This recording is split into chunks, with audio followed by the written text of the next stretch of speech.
Welcome friends to the second day of this Bhandara event. We are celebrating for our beloved master Ishwar Puriji, whose picture you can see here. It's my great pleasure. It's hard to describe the seat I'm sitting in and the opportunity that Ishwarji gave me as a seva for him. And master is not here, but all of you as a seeker represent to me a part of Ishwarji that I'm trying to serve and thereby serve my master. I know I'm no one. Forget being a master. People these days sometimes address me as a master. I'm not a master. I'm not even a good disciple. I can, my attention is always littered in various places. So I know who I am from inside, but I knew who Master Ishwar Puri was. The few moments that I was able to spend with him gave me a glimpse of who he was, who he could be, and probably it is even beyond my imagination to even think of who in reality he was. But the glimpses that I got in brief association with him, I've been trying to share some of those so that you also get a chance to see that there could be a man on this earth who could look just like us, have the same body, same physical body, have same issues that normal human beings go through, yet he could be holding a consciousness that is way beyond our comprehension. And I was able to get a little bit of glimpses because of his grace, his association. Mostly I was able to experience his unconditional love, which he talked about so much in his discourses on and on. He spent all his life serving his master because he experienced that unconditional love and he realized the importance of that. And in my short association with him over the last 10 years, I have come to realize that it is ultimately that love and devotion, the love that you experience from your master, that's all you need. And everything else is just a part of your thinking, your mind, living in this body. But if you want to go beyond this time and space and have an experience of something beyond that normally human beings experience, you have to somehow have a grace from your master, have that association, have that time, and you need some inspiration before that. In fact, when I met him, I did not have any idea of these things, what is love and devotion. For me, he was a very intelligent human being. He had, even on this plane, as a physical human being, he had accomplished so much that I was mostly relating his accomplishment with me. So I was seeing him through those lenses, that okay, here is a man who went to Harvard, here is a man who was a chief secretary to one of the biggest states in India, Punjab, and he was part of Indian government planning commission trying to advise the government as to what changes they should do, what kind of planning they should do to uplift the condition of India. So to have met a person who we cannot even imagine who he could represent, and yet to be able to see it at our level and associate with him and find him amazing, maybe because of the jokes he said, maybe because of the time he gave you, maybe because of how he gave you a special treatment and how he paid you attention. And each one of us, to some degree, were able to find that in him, that when he talked to you, as if you are the world for him, and he gave you that kind of attention. So I consider myself extremely fortunate, even though I know that there are people who have known him for a much longer period, but we are on our unique journey. And sometimes people say that even though I've been with him for much longer period, 20, 30, 40 years, somehow we don't have a comprehension of what this physical human being can represent. And it's only through a journey that we take that we somehow get glimpses of that. And same thing ended up happening with me as well. I attended a lot of Bhandaras, but somehow the idea of love and devotion never penetrated my mind or heart. It took me a lot of time to get a glimpse of that, what he was talking about. And I would within me, I would ask that question, that what is this stuff you talk about love and devotion, right? Because I was so mental, being a engineer, having educated in Western ways. I understood cause and effect.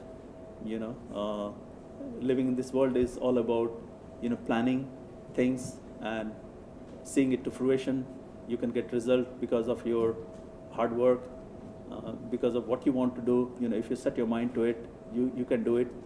So all those principles apply, and you ignore the rest of it, of any other possibility that there can be things that can be out of your comprehension, and you can get it without even trying. So those things don't occur to us for people who have grown up in Western ways.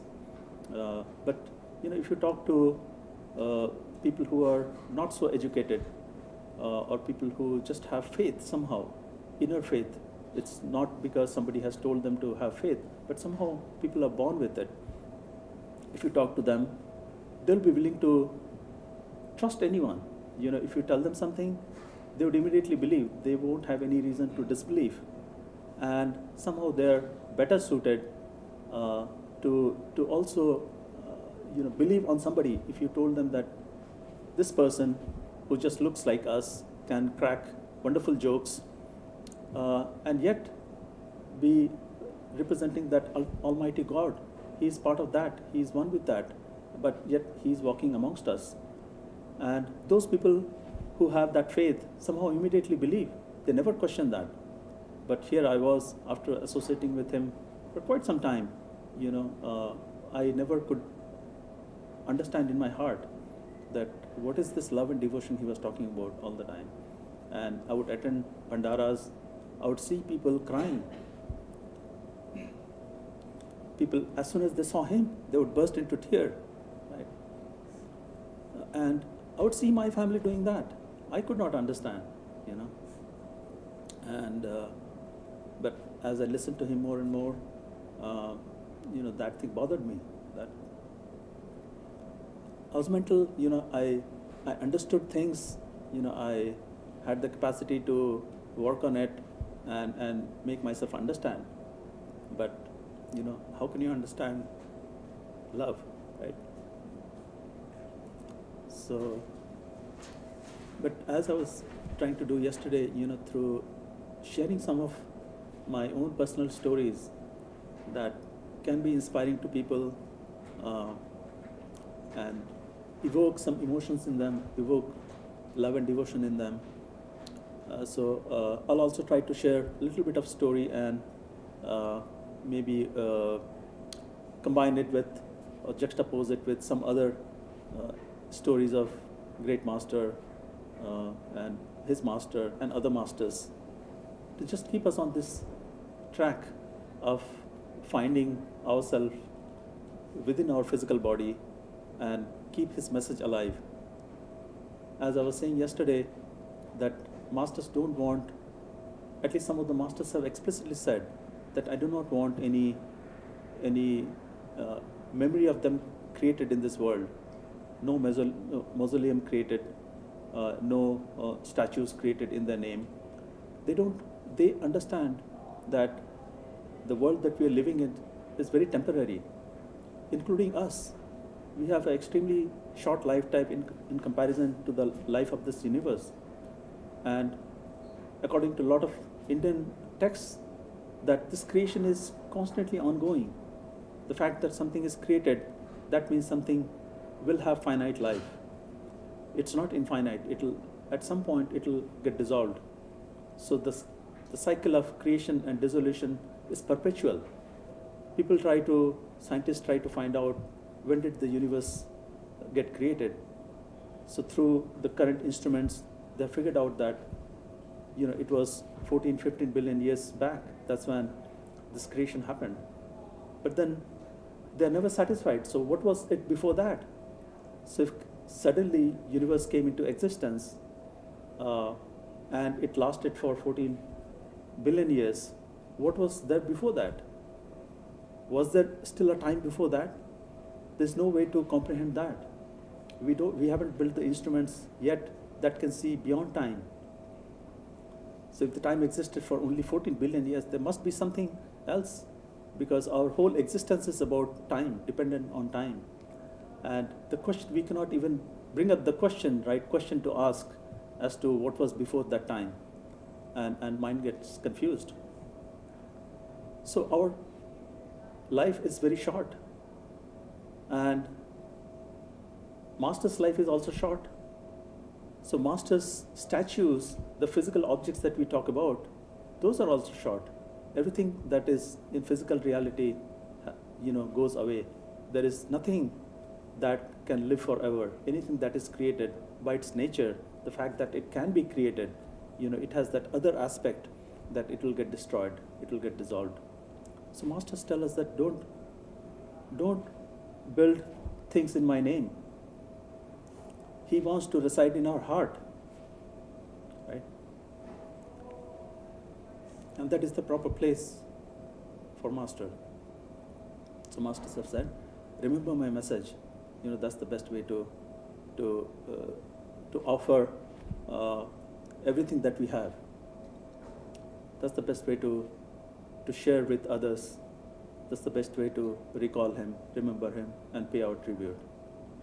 So on this wonderful day of Bhandara, when our beloved Master, our great Master passed away on 23rd, 2020, many of us did not have opportunity to see him before he passed away, unlike many other Masters who in this lineage who passed away. And a lot of seekers had opportunity to have his last darshan, and they were overwhelmed by that experience. But for us, it was a sudden news that we found that he passed away. But we should realize that, as I was saying, that anything material, anything physical, never lasts forever. So he was here to do his work, and he passed away. But he left us all the goodies. He shared everything that he could. I've not seen anybody work this hard in their life. The certain occasions that I got to associate with him, he personally told me that I'm sharing some of these very intimate stories, details with you, the personal meetings that I had. He confided to me that every breath that I have, I don't mind talking about great Master, right? His Master who you can see in the picture in the white dress with white beard, and he would not stop talking about him, and he attributed every single thing that was happening in his life to him. And in fact, you could hear in his videos how he talked about meeting his Master when he was just 29 days old.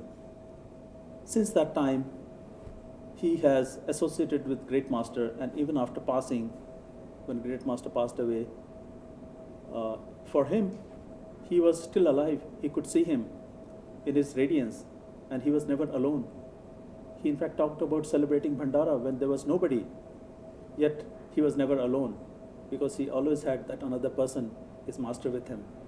So he never celebrated Bhandara in isolation. Yes, there may be physically he may be alone, but in his heart, in his mind, he was never alone. And that was the reality for him. So we are talking about a man who gave every breath, every ounce of energy that he had in his life to serving his master. He told me that. I directly heard from him. And not only that, I saw him do that. How towards the end of his life, when he was 90+-year-old, and he joked and said he had become a bionic man. His knees were being replaced. He was losing his teeth. He would jokingly say that now I'm partly machine, partly human being, and he would be stopped at airport security checks. He would make a joke out of it. But I saw how he had difficulty walking. He walked with cane. And he did not make a big deal out of that. He was happy to do that. He would come to his office, and he talked about running 3 companies where he was a CEO and chairman. And I saw him come to office and do his part, encourage people to do something, because it was great master's dream to support everything that was happening here. And that's why I believe Ishwarji was given instruction to come here. Although he says that he was here to show this drama unfold in front of him. But I think he was the drama master. He was the one who was conducting everything that was happening here. He was the ringmaster here, but he would never take credit for himself, right? He said this was great master's prophecy, that the spirituality was going to shift here in West in big way. And we can see the signs of that. There are so many organizations here trying to do the same thing. And it is not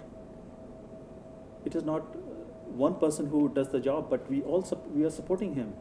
If we were not here, was there a reason for great masters to send Ishwarji here? Probably not, right? Unless the chela is there who is seeking, masters don't have a reason to appear. If everybody is happy, nobody is seeking, there is no reason. The world is going about doing its own thing.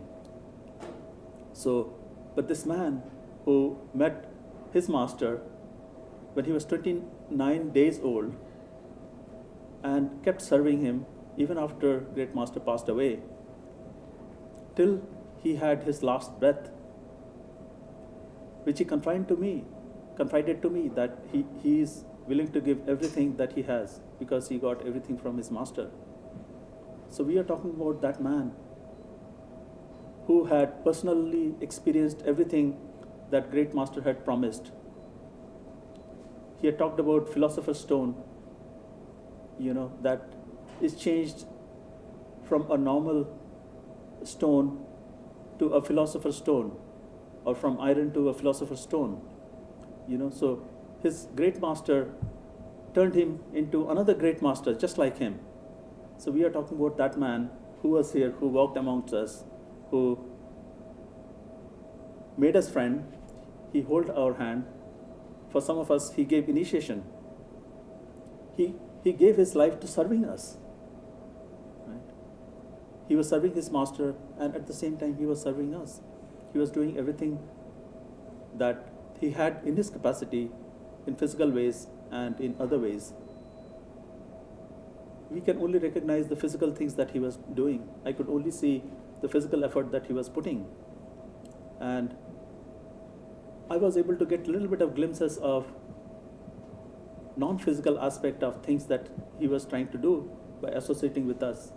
I was extremely fortunate. I never dreamt that from India I would come here for a job, in California, and would have this wonderful opportunity to find someone who I cannot describe, right?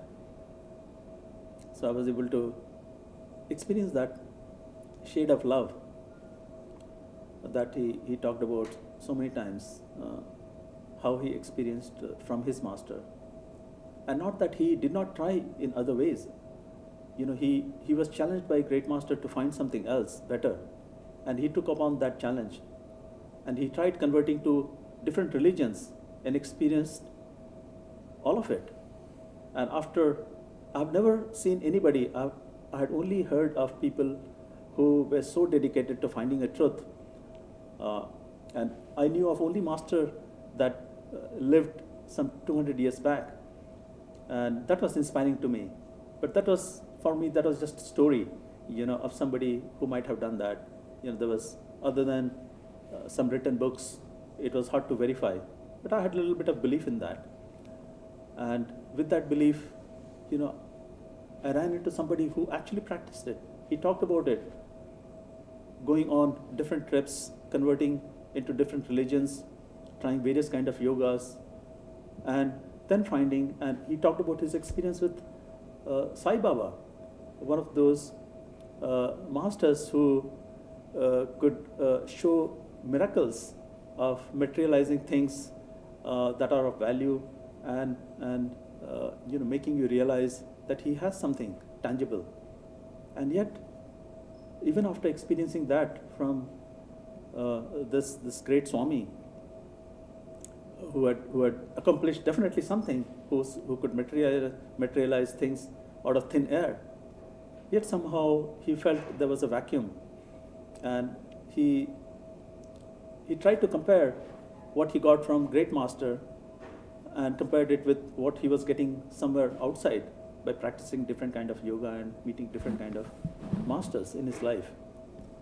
And he realized that what he got, what he experienced a little bit from great master, was something he would give everything up for. There's no comparison. So, I was able to, I was also seeking, I always say that I was a part-time seeker, because, I was absorbed in my job, I was having some difficulty, because of that, like many of us, unless we are going through some pain, at least for most of the people that I meet, that seems to be the case. But there are so many people who come from different background.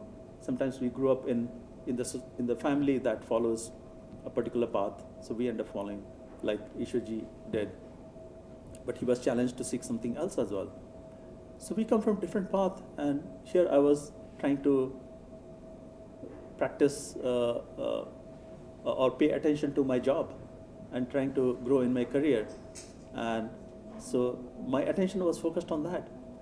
But part of me was also remembering from history different masters and trying to imagine a different way of living as well, something that is completely free of pain, pleasure, something that is peaceful, because we invented a lot of things in this country to make our life easier.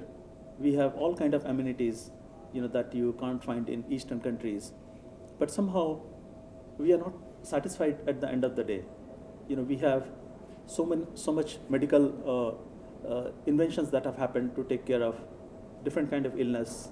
You can replace the knees, you can have your teeth taken out and yet put some implants and chew your food as if you're a normal person. Nobody can even make out that you are wearing some kind of implants. In fact, I saw somebody wearing implant, and I felt that, oh my God, his teeth at this age, 90-year-old, is so beautiful. How can they maintain it?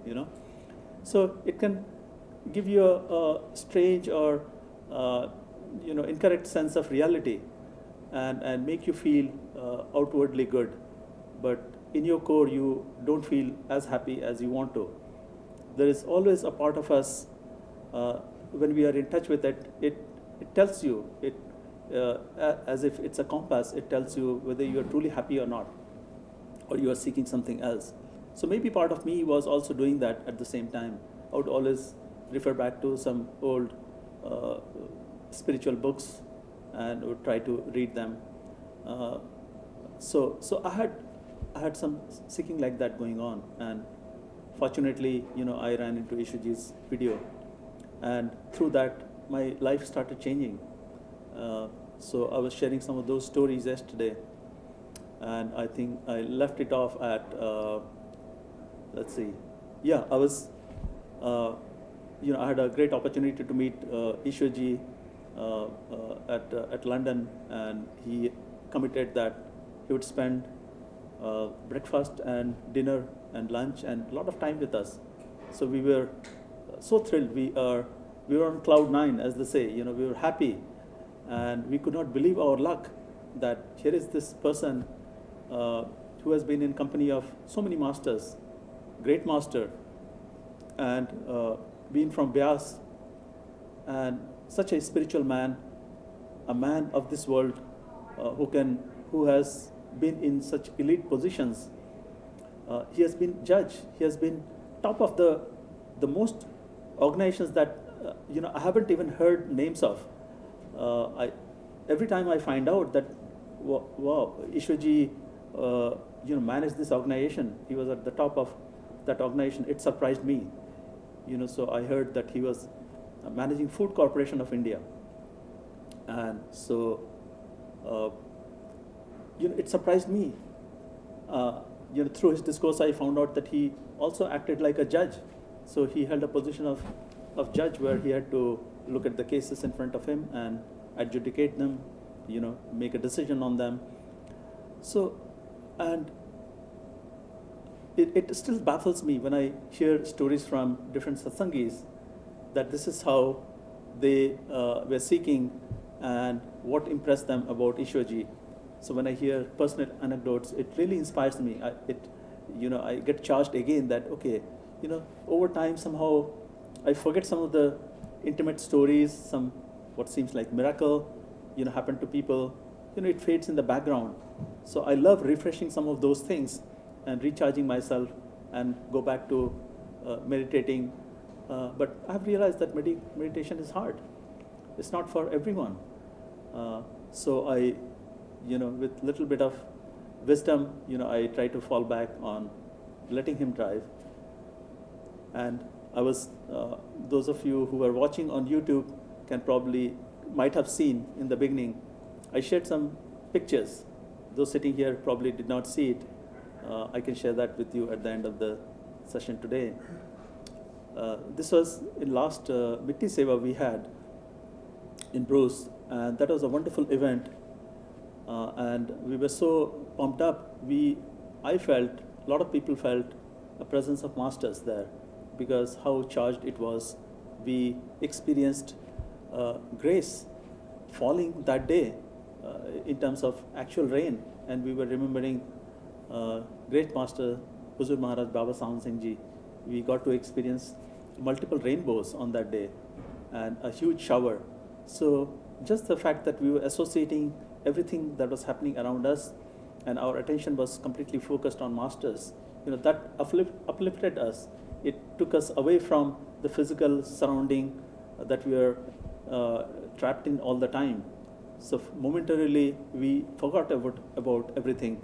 For a couple of days that we experienced in Bruce, that was very amazing. And so as we were leaving, after the event was over, we were driving to Chicago. On the way, me and my wife were talking about, how wonderful that event was, what happened, and reminiscing about last couple of days. And then I see a truck going in front of me, and it said, "We are pulling for you." There's a company called Arca Express. I think that's their, one of the taglines. "We are pulling for you." And of course, we were talking about Ishwarji, great master. We experienced him sitting in our car as we are driving. So we know he was there with us. And then I passed the truck. When I realized, we started to take pictures. So I was sharing some of those pictures. And as we passed the truck, it said, "It's a big job. Are you ready to drive?" I'm like, wow, is that a sign? Yes. With him in the back, anything can happen. As I was explaining yesterday, when we were entering the restaurant where there were a sea of people waiting, and I went to the counter, I said, "I have a reservation," and immediately the waiter took us inside. Ishwarji was right behind me. And I felt, if your master is behind you, anything can happen. I saw as if the sea part, and then all of us pass through it. That was the feeling I got. Wow, people just move aside, made way for us. And I know in my personal conversation with him, where I think some of others were also present, do this work, I'm 100% behind this. Not this work, he was talking about building data, building the meeting hall. He had put me in charge of building committee. And we were giving him some recommendation of what we should do, how we should do. He said, go ahead, make decision. I'm 100% behind you. So I think when your master is behind you 100%, as I saw the sign in the truck, we are pulling for you. He's pulling for all of us. He's behind us. We experienced him sitting in our car. He's with us. And this special day of Bhandara, why won't be with us? Do you think he won't be with us? He has been with us, whoever remembered him, right? We just need to have him in his heart and he will be with us. Anywhere there is a satsang, truth is, we are talking about truth, he's there. So, yeah, we experienced that. I experienced that multiple times with his grace. And he has been always reassuring, because we sometimes forget some of the things that have happened in the past. And when we hear new story, that awakens up, makes our faith strong. We stitch together all the stories of this person who walked with us, who was here, who held our hand, told multiple jokes, and entertained us. He came down to our level because we don't have the ability to really grasp him. He cannot fit in our tiny brain. We don't have the capacity to fully see him. We don't have the inner eyes developed. We don't have enough grace because we are not open sometimes, and that's why we cannot receive. The moment we are willing to surrender, that's when all the grace happens to us. Some time back, I was quite distressed that nothing is happening to me, how this work is going to happen. And I was earnestly trying to tell him. And at that moment, I happened to look outside. And I saw a big sign that said grace. So these things happen. A lot of people, come and tell me that they are experiencing him, They don't see him, but they see signs. They feel he's around. They miss him. These are all signs that he's with you. You remember him, you think of him, think of his memories. He's with you. So I want to congratulate all of you that you are thinking of him. You took valuable time out of your life. Today is Monday. It's even more difficult for people to take time off. Yet you are here. I'm sure Ishwarji is here. He's blessing us. He was here with his open arm to help us. He got down to our level and associated with us in the way we are. It's hard for me to imagine anybody who is in this material world who is of princely nature. If you just look at him when he was young, he just looked like a prince. He could be a prince. He was running a whole state of Punjab and he was helping the government of India to succeed. And a man like him would come to Bruce, a far off place like Bruce. Some of us, from California and other places, we can't even imagine staying for a few days in Bruce. What is this place, Bruce? When I travel, people tell me, where are you going, especially when I go to fly to Wisconsin. People become curious, and especially when I'm driving through the towns, local towns, and I stop for gas station for gas or some snack. People become curious, what are you here for? When I tell them that, I'm going to this place called, Bruce, even they don't know where Bruce is. I tell them, okay, do you know Lady Smith? Oh, yes, yeah. So for a man of this caliber in this physical plane, for him to come here, settle down in Chicago for 40 years, 40 plus years, dedicate his whole life and go to Bruce to establish something that is going to be lasting for much longer. And he's not doing it just for himself. If he wanted to do it for himself, he could have done much more in India. But he's dedicating his whole life for his master, to serve his master. But sometimes we are trapped in this physical body. We cannot think of anything other than the pain that we are going through, our immediate problems, right?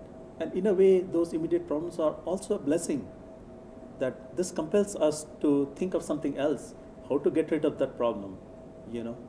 The more difficult your problem is, the harder you think, how to get out of it.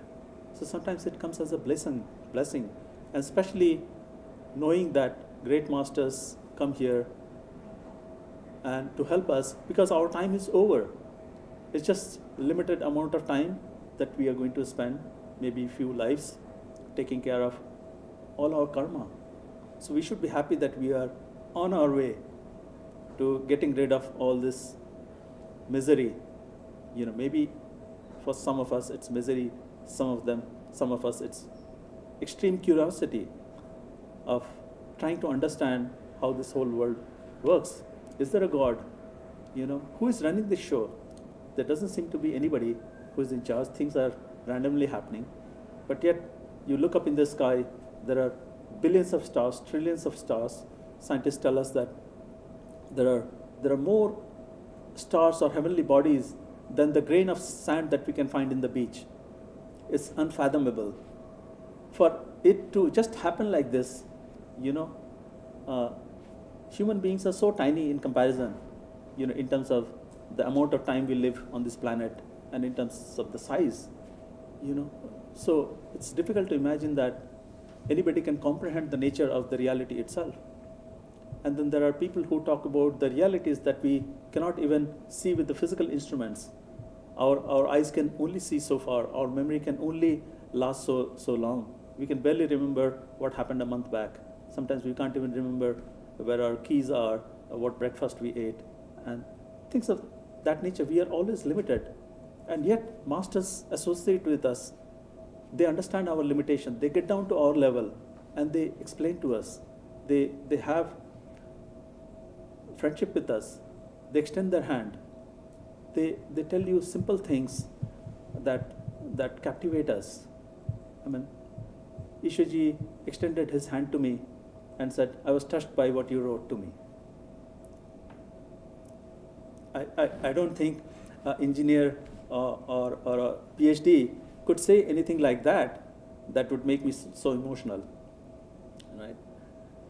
And there are sayings in India in terms of poetry, that is also expressed that जिसकी पहुँच, I'm going to translate that, जिसकी पहुँच जहाँ तलक उसके लिए वही है तू. Maybe a little incorrect in the way I'm phrasing it.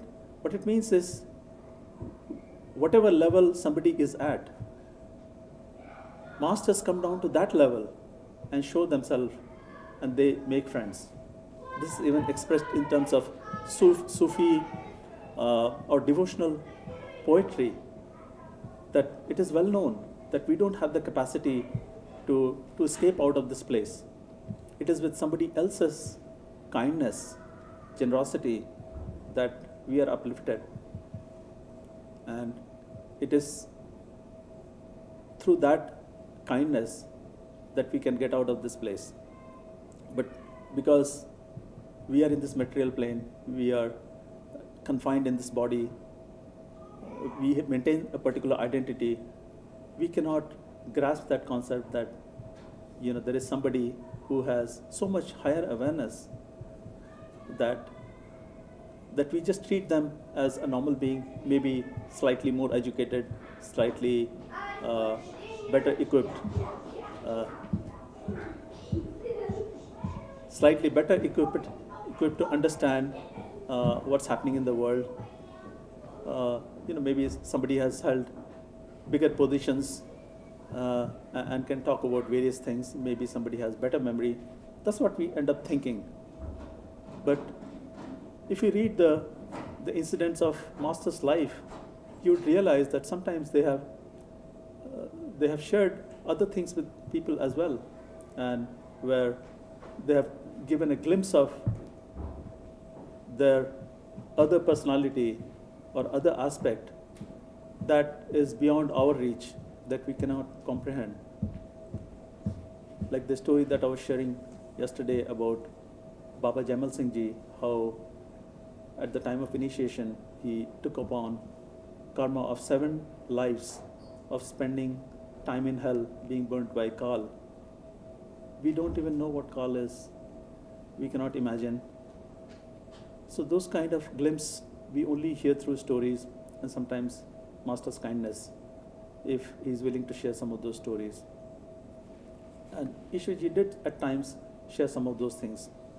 So I was very fortunate to see some other aspect of his love and kindness as I associated with him in last 10 or so years. I do not have any memory of associating with him in the past. Only he knows.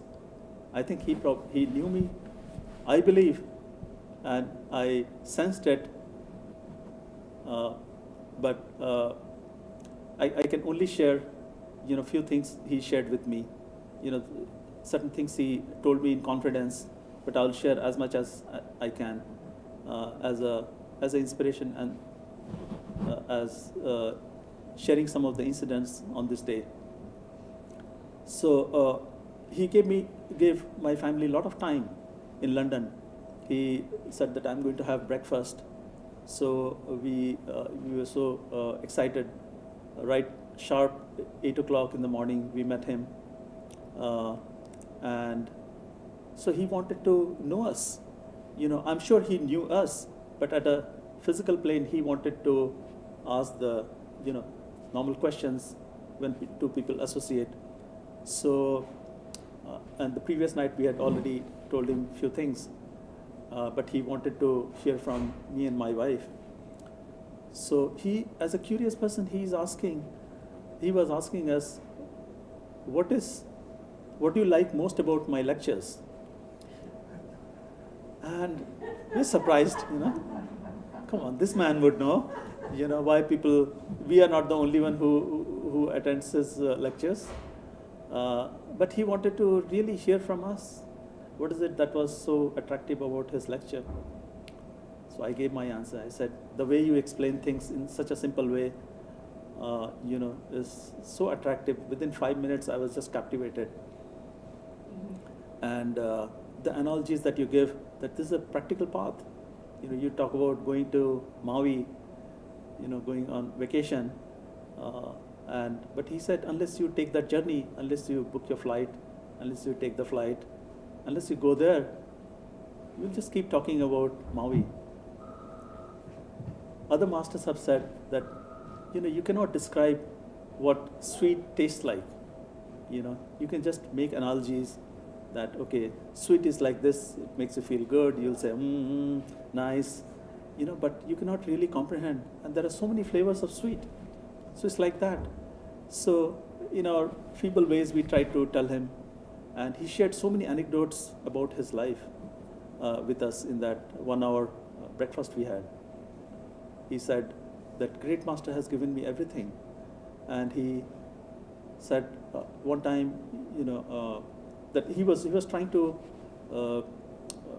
give this very tough examination in India called Indian Administrative Services, IAS. That's a very prestigious position in Indian government and with a lot of authority, power. And he had attempted it a couple of times and he could not get through. There are limited number of positions. The millions of people who apply, And so to stand out amongst them is very difficult. So Ishwarji could not succeed. And Great Master found out, I think he was visiting his house, and he found out that Ishwarji had tried a couple of times. And then he told Ishwarji, why don't you try again? And he encouraged him. So Ishwarji tried again. He was expecting that it was going to be like the other times, He didn't make any additional preparation. He just went and gave the exam.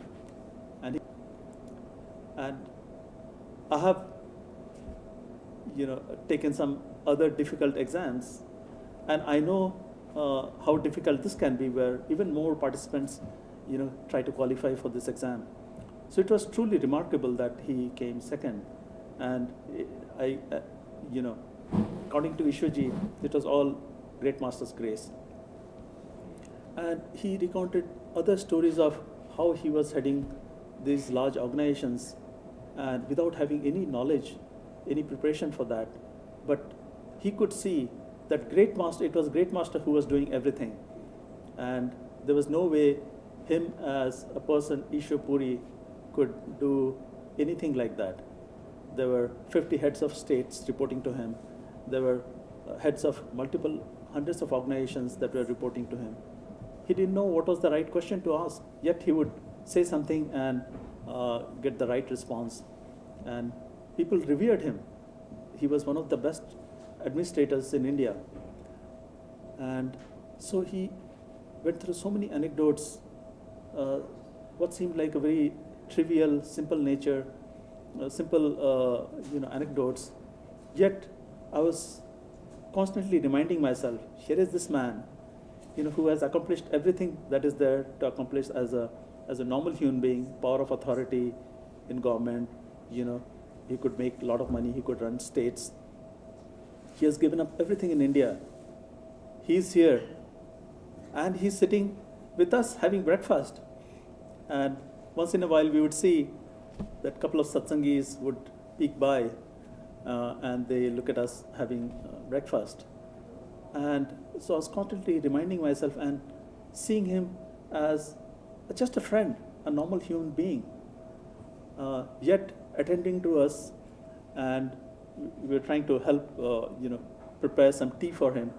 So we had just got, I'm relating some of the very trivial things as well, that had happened to us, and to show that he really, came down to our level and associated with us. And look back and see who would do that, right? Anybody who, in our trivial interaction, we don't do anything for anybody else unless there is something for us. And here was this person, who didn't want anything for us, from us. I mean, all he wanted to do was just meet with us, associate with us, give us the time. Time is the most important currency. If you ask Elon Musk for his time, he's making, billions of dollars a year. For him, time is so important. For a man who knows universe, the whole creation, his time is, we can't even imagine. For him to give fraction of his time, that most people are trying to get that attention, for him to give us that time, we really truly valued that. And in retrospect, the value of that increases over time. Right? So we had just discovered how to make, we Indians, like Indian tea, and like with a lot of sugar, but in West, you don't get the same thing, you get in packets, and they say it's not the same maja, maja means same outcome, it doesn't feel quite as good. So we had found this packaged sort of bag in which sugar and tea was already pre-mixed. All you have to do is put it in the hot water, and it just comes out like a normal Indian tea, very close. So somebody had just given us that, and we were captivated. Wow, this is so good. Now we can carry this everywhere and not miss Indian tea. And so we, we were gonna meet Ishwarji. So we carried that, and we thought that Ishwarji is going to, enjoy this as well. So we told him about that. See, this comes in such a small package, and then you can have your Indian tea. So we said, okay, let us make you that tea. So we made that tea, and we wanted to get some breakfast for him also. To refill. He was having cornflakes. So we tried to help him. He said, no, I'll do it. I'm capable. I can still do it. So he'd do his own things. And we would try to help him, but he was his own man. Even physically he was fit. He could do things. And so the whole time we mostly spent hearing him, different incidents that had happened in his life and that he was willing to share. He talked about how people wanted to invite him for lectures, and in some prestigious organizations, and he would get ready to give lecture, and then he would walk up to podium, and the organizers would want to see his notes. Okay, what are you going to say? And he said, well, I don't have any notes. I don't prepare anything. And so this was the first time we were, hearing from him. So we were shocked as well. If you're going to give lecture, you make some preparation, you make some notes, what are the things you're going to cover, but not this man.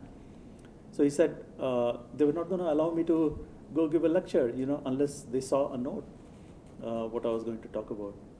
So he took a notebook and he faked as if he had written something down. He said, okay, I have. Okay, good, go ahead. So he was relating some very trivial things, but also giving a sense of his association with his great master, that he was able to get everything in his life. And so pretty soon, after 1 hour just passed in fraction of minutes, it felt like when you are having a good time, you don't know when the good time is over. And so same thing happened with us, he somehow he was keeping track of time, and of course we were not. And 1 hour, was over very quickly. And then he said that now I need to go because I have another, one-on-one meeting I need to have. So host had arranged for it. And he said, why don't you to come for one-on-one meeting as well? And I was stunned that here we spent 1 hour with you, talked about everything that came in our mind, heard from you, and you want us to meet again for 2 minutes? So rationally it didn't compute in my mind. Oh, what's the point of that? I thought. He said, yes, come. And we said, yes, sure, we'll come. We were happy to, spend another second with him. So we decided to go and meet him. So this was arranged at host's place. So, and then there were many people who were waiting to meet him. So like the personal meetings. So he wanted to meet us personally, So I had my chance. My wife also went. My son also was there. So we met him again. So he gave that 2 3 minutes individually to us as well, talked to us personally, said things. That was wonderful. So he kept his promise of having breakfast, dinner, spending time. And I told him in that meeting that I want to have more time with you and have more memories with you. And he kept that promise. And he made sure that he gave me even more time, and created more memories for me. So with that, our London journey was almost over, and we were about to head to Spain. That's where his next program was supposed to be, in Bezilu. And we were also supposed to have vacation. This was supposed to be our vacation, but vacation was with the master as well as our own family vacation. And so I remember we went to Girona. So we decided to take trains. Most people, I guess, when they're traveling, they go by flight. But we truly wanted to spend some time in Europe, seeing Europe. So, and I'm an engineer, so I get excited about cars. I get excited about trains, anything that moves fast. So, and the infrastructure in United States is not as good as some places in Europe. So I thought, okay, we'll take the fast train, bullet trains in Europe, and so we made arrangement for that, and through that we were able to explore a little bit of Europe. How the land looked like, how normal shops look like, what people look like, what do they eat, where, so on. So that was a wonderful experience. So we finally reached Girona, was the small town where Ishwarji was going to stay, and I'm not sure, I had an idea of where he was going to stay, but we ended up staying at the same place, and we bumped into him, after we landed. So he came and he said, "Oh, how come you guys are here?" I said, "Well, this is where we are staying." So we chatted, and so he asked us, "So how was your flight?" I said, "Ishwarji, we took train." "Oh, really?" And then he wanted to know about the train journey. How was it? What did you have to do? So we told him, okay, we booked the train from here. We had to change train, and we told him about a little bit of difficulty of transferring all the luggage from one place to another, because he was saying that, okay, maybe I should take that train as well next time. So we were telling him, oh, there are, you need to be aware of transferring from one platform to another, and then you need to carry your luggage. And we were thinking that, okay, here's this man, 90-plus-year-old, he will have difficulty, so somebody has to be there with him. And in back of our mind, we were thinking that, okay, if you're going to come here next, we are coming with you, experiencing the train ride with you, we'll help you transfer the luggage. So we were making all that arrangement in back of our mind. And in fact, we were thinking seriously that, if he allowed us to accompany him this time, maybe next time also we could come.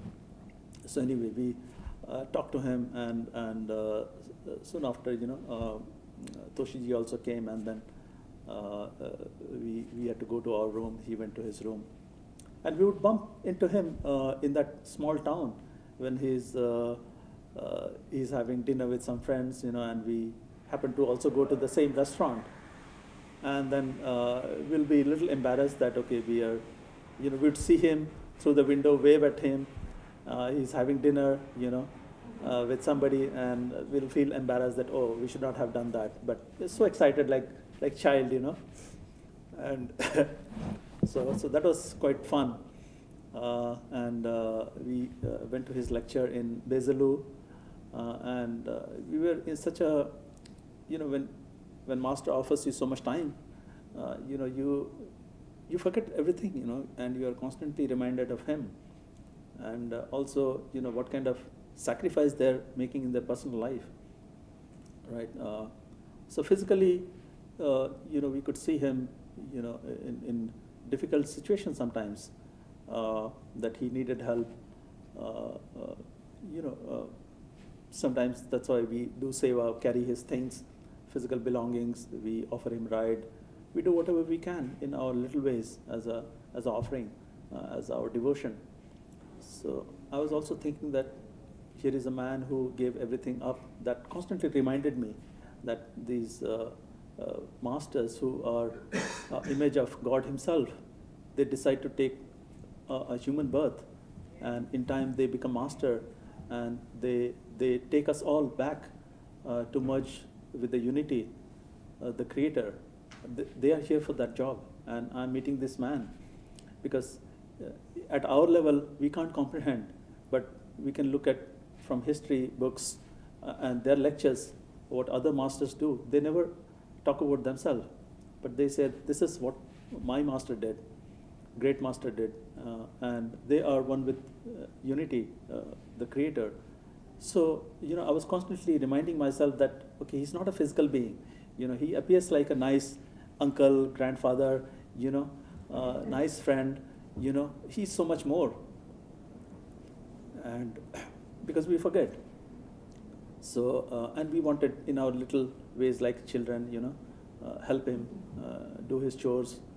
And so we attended his satsang as we were about to leave. And that's when, we were going to go to a different place, and he was, after that satsang, he was supposed to go to a different country. And we wanted to say him goodbye, And because we didn't know when he was going to give us another darshan.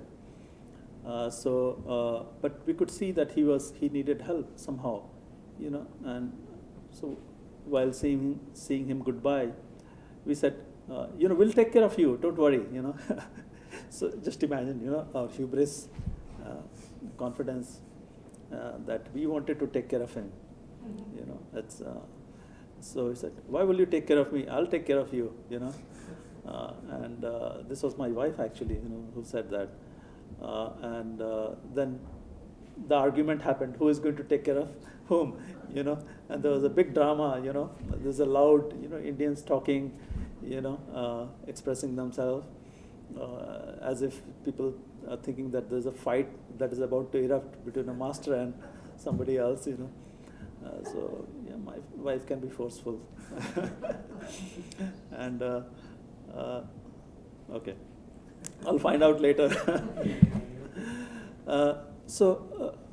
But this is how a child, if you watch little child, as mom is trying to feed him, the small kid will also try to feed his or her mom, right? So this was our way of, we completely forgot our identity in that short period. We are acting like a child, a big child.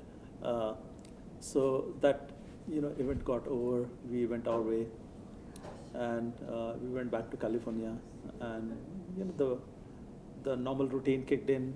I started going to my job, and still the memories of meeting Ishwarji was fresh. It was so wonderful during my feeble attempt of meditation. I remember what it can do, in your meditation. I felt the effect of that. And as I was, constantly reminiscing about what had happened, how wonderful time we had.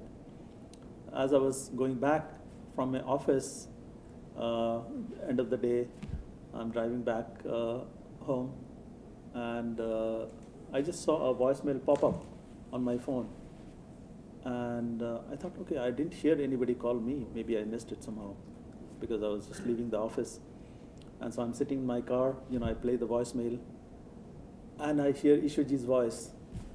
And he says, hello, Jagannath and Manisha.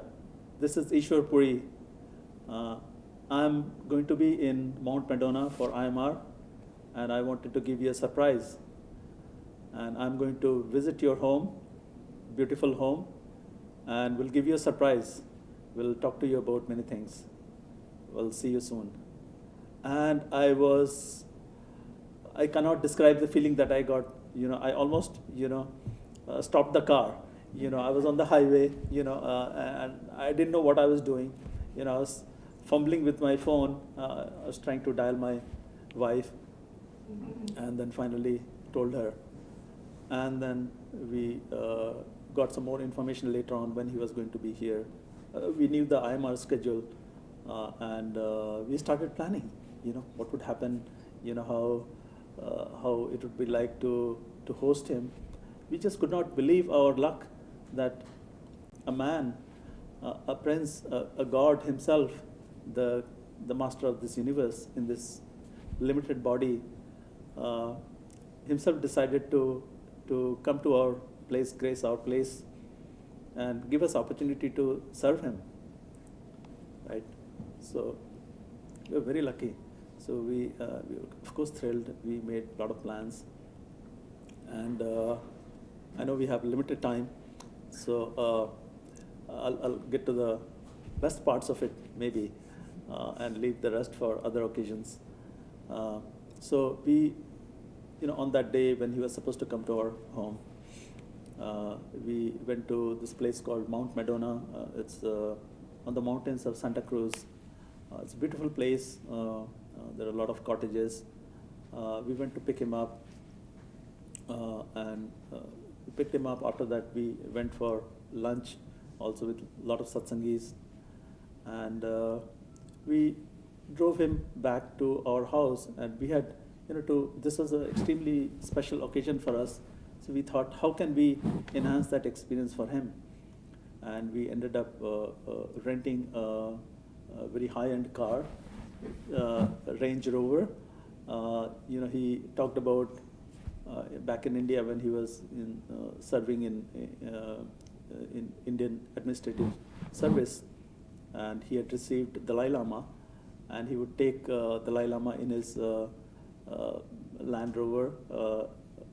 I think it was Land Rover, because that's a very rugged vehicle, and in the mountainous region, it's an appropriate vehicle, and that was offered from Indian government. So I thought, okay, let's try to recreate some of those moments. So I was able to find a Range Rover, I think, and I was willing to pay top dollars for that, for a man who doesn't need anything, and so we booked that. We got him in the car, and we held him with his luggage. We could see that he was aging rapidly, and because I remember him seeing in 2014 how he looked. He looked ageless at that time, as we were talking in the morning. With age, he became better looking, and he was like any movie star. And so yet, you could see that, he was having challenges. We could feel that. And so, we took him to the car, we helped him sit in the car, and we drove him.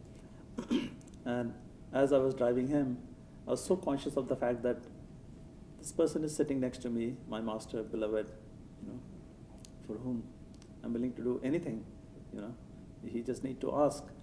And he's sitting next to me. I'm holding my GPS for directions, because I've not been to that place. That's a new place for me.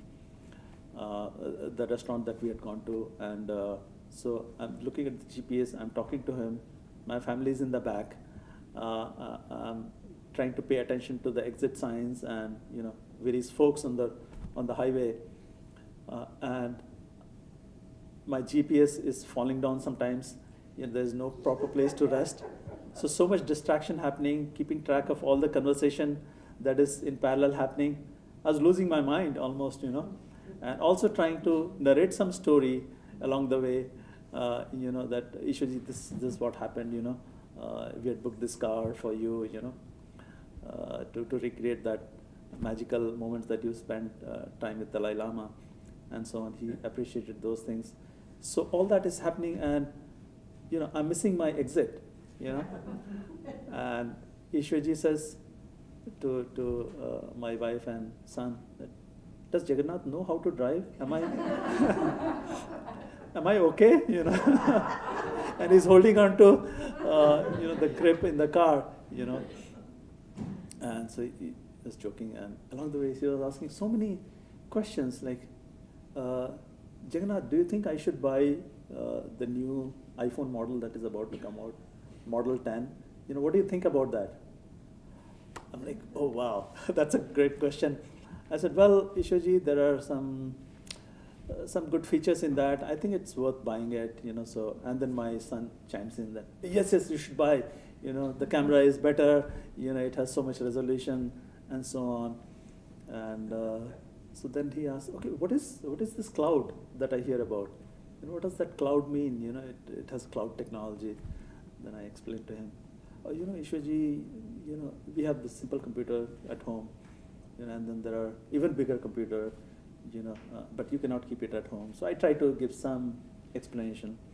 But he's extremely curious. He wants to know what these things are. What do these things mean? At other times, I've actually seen him. Somebody had gifted him a watch, the latest generation of, Apple Watch. And he had an older generation. And so we were trying to, take it out of the wraps and help him set it up. And all the people who were trying to help him set it up, they were fumbling. They didn't know how to do it. And he said, oh, let me do it. He just put it on, it fit right in, and he just click, click, click, click, click. It was all done in just a minute or so. And we were like amazed, So you realize the facets of this man, it's hard to comprehend. Then we saw him drive, at age 90, he just sat in his car and he punched, and you see the fumes come out of the car, and the car race, in the middle of the, quite late in the evening, So we were surprised that, oh my God, is he okay to drive at this age? But he was perfectly okay, So we marveled at every opportunity we got to see him. We brought him back in the car to our house, and we had planned a few things to entertain him, to please him in our small ways. Sometimes masters say that, masters like entertainment. They are in this body. They don't mind little pleasures of this body, friendship, jokes. So they like all that, and especially when their devotees, their disciples try to do something for them. So, we had put, we decided to act in certain way. So on our TV, we put a picture of Great Master and Ishwarji side by side. I think I borrowed it from WhatsApp. People had been putting pictures. So I had that. I had my son arrange some music that we wanted to play when he entered our house. It was a small apartment. So as Ishwarji entered, we told him, Ishwarji, just wait, just come inside and wait there. And we started playing a music. There's this wonderful sort of devotional song, Mera Piya Ghar Aaya, O Ram Ji. So that means my beloved has come to my home. So Mera Piya Ghar Aaya, my beloved has come to my home, O Ram Ji. O Ram Ji is just an expression, oh my Lord, And so, we decided to sing this song, sing along with this song, and decided to dance for almost a full minute so that he can see all of us dancing, admire, in whatever way we were dancing, and he had a lot of fun just seeing, these two grown-up men, man and woman, and a child dance, and while the music was playing in the background and his picture was on a big screen TV. So we wanted to create this unique impression in his mind, and and masters enjoy, song and dance. There's a wonderful story of Bulle Shah. Bulle Shah had a wedding in his house, and he called his master, and master, on that particular day happened to be quite busy. So he was not able to attend the wedding that was happening in Bulle Shah's house. So he decided to send his representative. So there was a caretaker in the house, and so his master said, okay, why don't you go on my behalf and you tell Bulle Shah that you are the representative of master. You tell them that you are representing master. Master could not come. That should be okay, and tell me what happened after you come back. So this representative goes to the wedding, and so, Bulle Shah and the family says, oh, master hasn't come. Oh, they sent some servant. When it came time to seat them, of course, the servant was kept with the other servants, and the other dignitaries were in a different place. So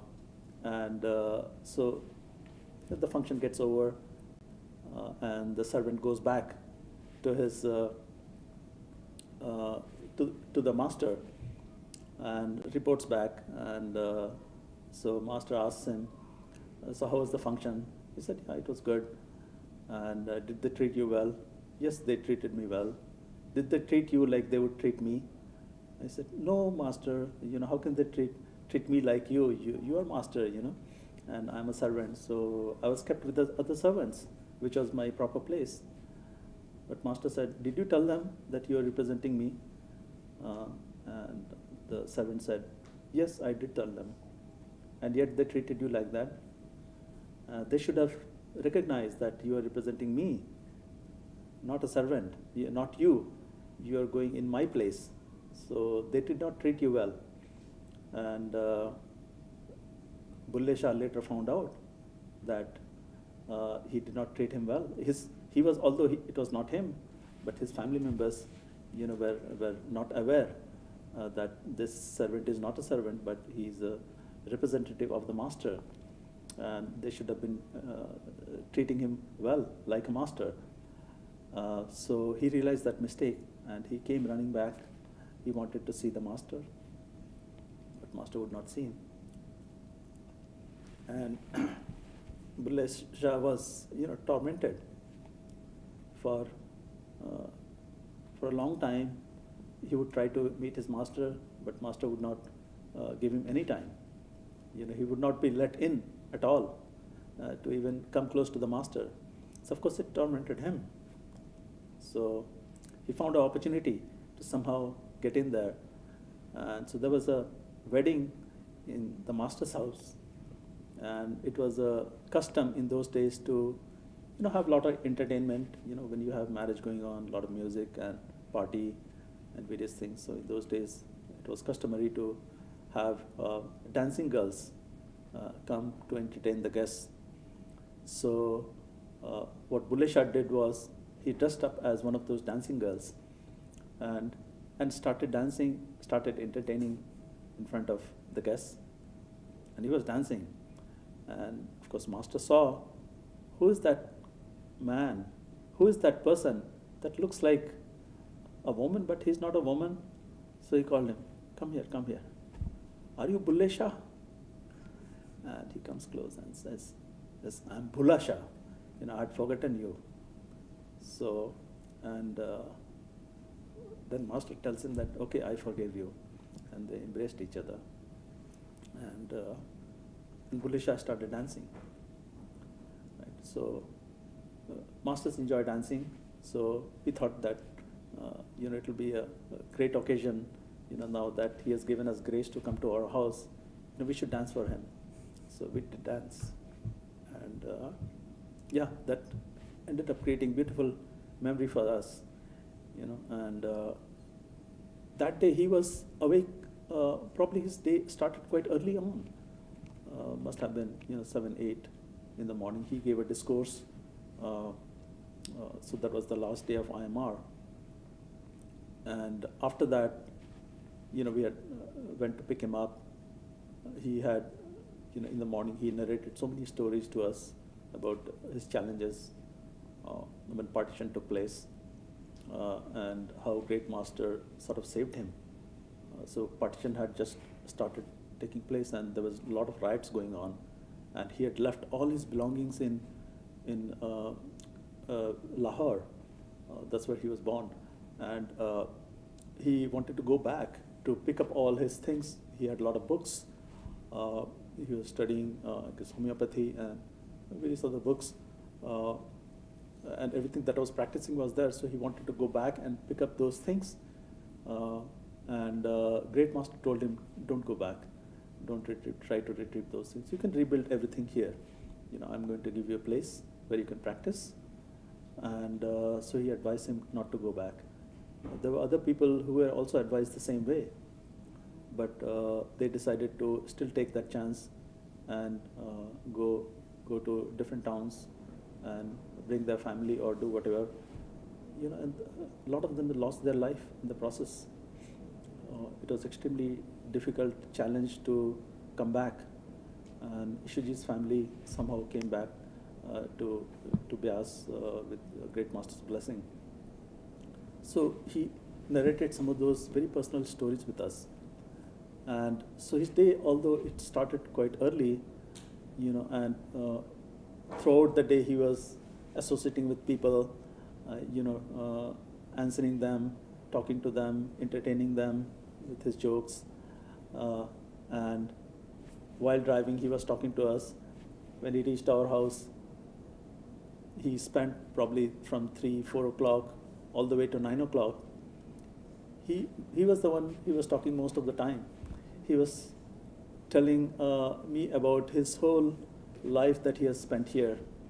You know, what happened in the beginning, different things he ended up doing, how great master helped him in different businesses, and so on. And I was thinking that, wow, I'm sitting here in the couch. He was sitting in a nice chair, and I'm getting tired just listening to him, and yet he can go on and on. And then I started thinking that when did his day start, you know? And I'm getting lost in my own thought, and he's going on and on. And so you know, during probably maybe 5-6 o'clock, we ended up serving tea to him. And I thought, okay, probably that will freshen him up, you know, although he's not tired. And he hardly took, you know, I was keeping a track of how many sips he took. He just took barely 2-3 sips, and half of the cup was empty by the time he was done, you know, still empty. And he would just brush off his, you know, eyebrows and would be fresh, you know. And I just marveled at how graceful he was, you know, how untiring he was. He was full of energy, full of enthusiasm, complete attention. I thought it was not a human act. Nobody in the human body can achieve that kind of perfection. So spent a good deal of time with me, you know, on that particular day. And we finally dropped him off at the end of the day. We had a wonderful dinner. You know, we realized that dosa goes well with him. So my wife ended up preparing dosa for him, and large dosa. You know, he looked at the dosa and said, "Wow, this big," you know. But he finished it. You know. Then I think we were given some instruction of not give him sweets or things like that. We fed him more sweets than anybody did. It felt like, you know, because we loved sweet and we just shared it with him. We started with one piece, and then when he was done, gave him another piece. Oh, one more? Okay, you know, he ate it, you know, just to keep our, you know, heart, you know. And so there are so many other stories I could go on and on. You know, I'll get a chance, more occasions to share some of those stories with you. I do not know what other interesting story I could tell, but all I can say is that this man, you know, definitely changed my life. After associating with him, when I look back, I can't recognize that old Jagannath who was there in this country trying to seek all this country had to offer. You know, he somehow I don't care about those things anymore. And it is said, it is believed in Eastern philosophy that when you are in a company of a master who is truly a master, as Ishwar used to say, great master also used to say, that there are more masters these days than the disciples. So one has to be a disciple, you know, and sincere seeker, and if he can be in company of a true master, you know, they can feel that their life is changing. It doesn't remain the same. And that's also a litmus test for a master also. So if you are a seeker, you know that you are seeking, but you don't know the person you find, is he a master or not.